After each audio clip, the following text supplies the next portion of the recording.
Now back to the Wisconsin Vegetable Gardener Radio Show, which is presented to you by Power Planter Earth Augers, the official digging tool. To find the right size for your digging project, visit powerplanter.com. Now here are your hosts, Joey and Holly Baird.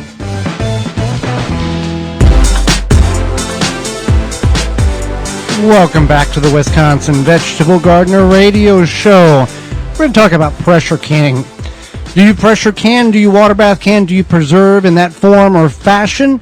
Well, there is a difference between water bath canning and pressure canning, and we're going to go over water bath canning. And we will say up front that if you're going to do one or the other, obviously if you're a new canner, you would want to focus on the water bath canning. That seems to be the best basis or understanding of the preserving process through canning in a jar. And then once you understand that science, then you can step up to the pressure canning procedure. Correct. So pressure canning is for low or no acid foods, whether that be vegetables, meat, beans, legumes, anything in that category. Now, pressure canning does not include things like grains. That doesn't count. So, again, it has to be like a bean, a legume, vegetable, or meat. Before you pressure can anything, there's a couple of things you want to do. You want to find a resource that's reputable, that can be trusted. Just don't go off of a YouTube video that Aunt Paula made from Seattle, Washington. It says you can do this. Right. You want to use a reputable source. So that includes sites like the National Center for Home Food Preservation, Ball Canning, Better Homes and Gardens. Those are three really great resources, and that's definitely something that you want to use. Now, you want to know the pressure for your altitude, and this is something that you can learn from the National Center for Home Food Preservation or even your local university extension. You should know where you're at on that. You should know where your altitude is at. Yeah, right. That's easy to figure out if you've, got an internet. But maybe some people move or whatever. You're but new to But this is very important to the proper canning procedure when it comes to pressure canning. Not so much, to a certain degree, water bath canning as well. Right. Because the pressure all that goes on. So you need to know it for both. Right, for sure.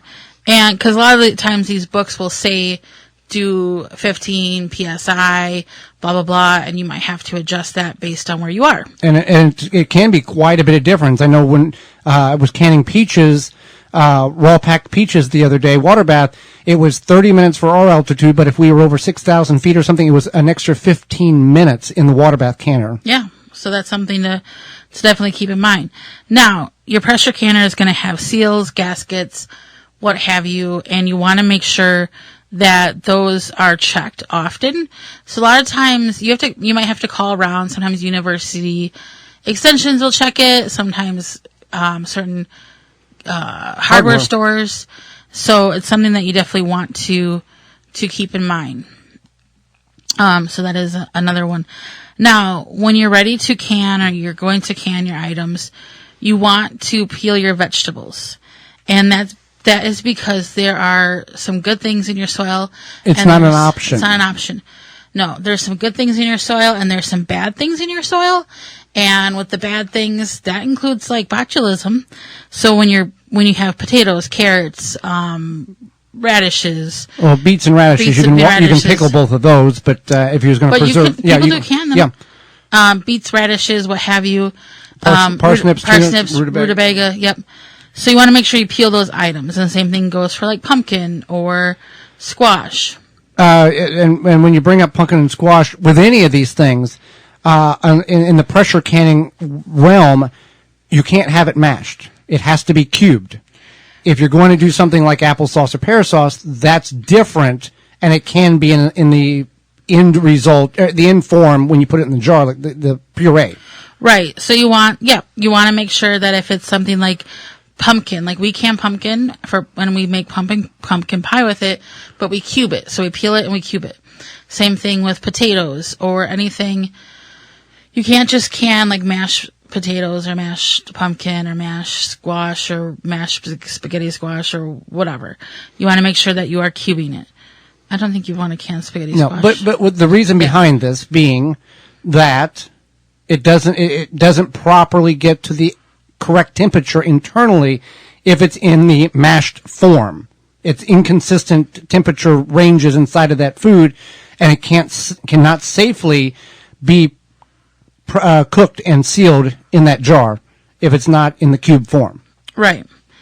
So, you want to be wise about what you're canning.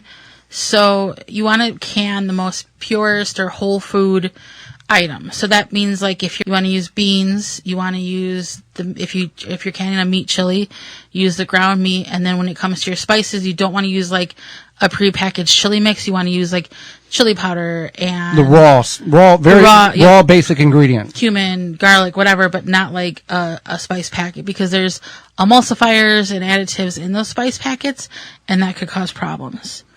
Yes, always the rawest ingredient, and then that way you really know exactly what is in that canned item, because you went to the rawest basic ingredient. You grew the item, and then you use the basic, chili powder or whatever, the raw pure stuff. So it's not adding any additional salt that's not required, and also you can can it safely, because with those emulsifiers, it can cause chemical reactions and everything else inside that jar. And when these recipes are performed or decided that they are safe from bulk canning, from the National Home for Food Preservation, they do this so you don't die. They've done the, there's a lot of studies and a lot of tests done to make sure that when they publish a recipe on how to can pumpkin, that it's done and done correctly, so it all ends happily ever after. Right. And then you want to use what's fresh. So if you have some mushy, questionable carrots, you don't want to can those. You're going to be preserving bad food, basically, right? Like even meat, you're like, I have this meat, I don't know, it's kind of old, it's been in my freezer, maybe I should can it. Like, no. Canning it doesn't make it fresh again. No, it's not magic. So that's definitely something you want to consider. You don't want to use a pressure cooker. So there's like, Instapot varieties, knockoffs, whatever you want to call them, those electrical pressure cookers. They are very convenient for cooking.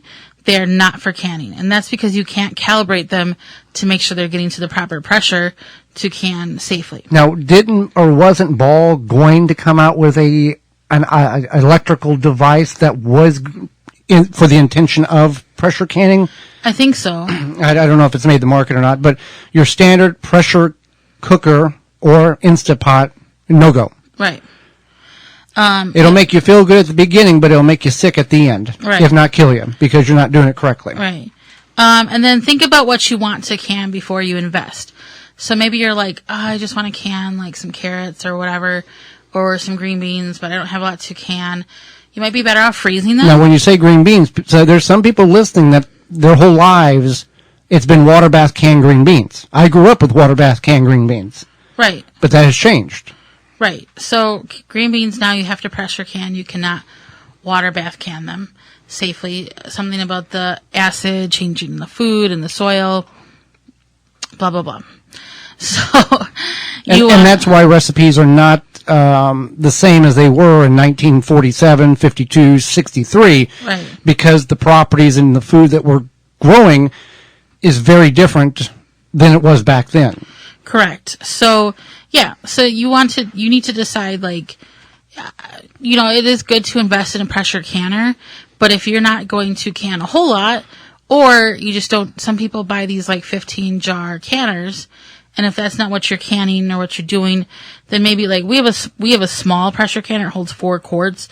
We could definitely probably use something bigger, but some people like that 4-quart canner. Right. Yeah. If you're only going to do 8 quarts of potatoes or 8 quarts of pumpkin, it makes no financial sense to invest in an $800 multi pressure canner unit when you're not going to utilize that. If you're just going to do a few and you don't want to invest, you can just buy it at the store or that type of thing, or get somebody to do it for you, kind of, help them out. That's always a benefit. Now, when we talk about cubing let's go back to that a minute. When we talk about cubing the vegetables and putting in the jar, people are like, well, I go to the store and it's in a puree form in the can. What's the difference? Those are industrial canners, and they have the proper equipment to make sure that it's getting to the hot temperature. They're getting to a hot point where it kills. There's not much of anything left in that Right. thing. Yeah. And you cannot achieve that in your home unless maybe you do some sort of can't do it. rigging. Yeah. I can't even imagine. But no, you cannot. Yeah. You Yeah. can't. Some you cannot red, some safely, red-green rigging. You cannot safely can mush carrots or whatever mashed potatoes, whatever, in your home. Right. For more information, please visit thewisconsinvegetablegardener.com.